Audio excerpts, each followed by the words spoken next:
দিনাজপুরের খানসামায় নুরুদ্দিন, রুহুল আমিন, আব্দুর রাজ্জাক ও আবদুল্লাহ গং কর্তৃক অসহায় মানুষের ঘর দখল ও চেক স্ট্যাম্প ব্যবহার করে মানুষদের সর্বশান্ত করার প্রতিবাদে বিক্ষোভ মিছিল করেছেন এলাকাবাসী।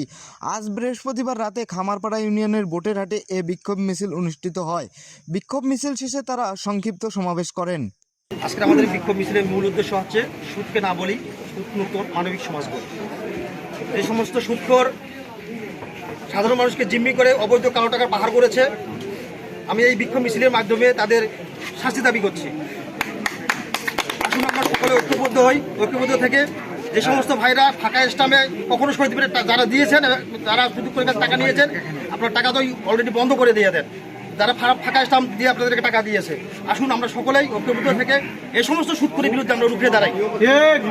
সাধারণ মানুষকে সুদমুক্ত মানে সমাজ গড়ার চেষ্টা করি। এটা আপনাদের কাছে আমি বিশেষভাবে অনুরোধ করব।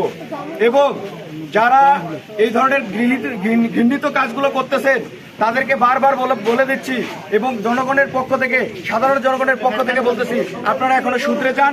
যদি সূত্রে না যান তাহলে কিন্তু জনগণ কিন্তু গণপিটুনি দিতে বাধ্য হবে।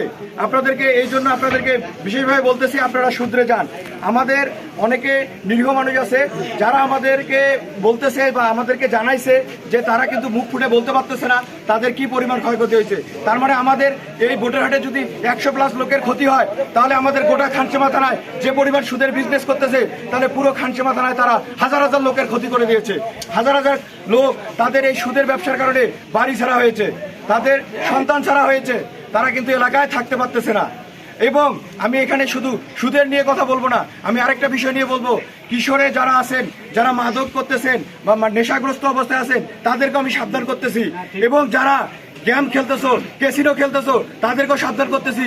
যদি তোমরা এই ধরনের খেলাধুলা করো, ক্যাসিনো খেলো এবং নেশাগ্রস্ত অবস্থায় থাকো, আমরা কিন্তু তখন কোনো দেখবো না, আমরা কিন্তু আইনানুগ ব্যবস্থা গ্রহণ করব।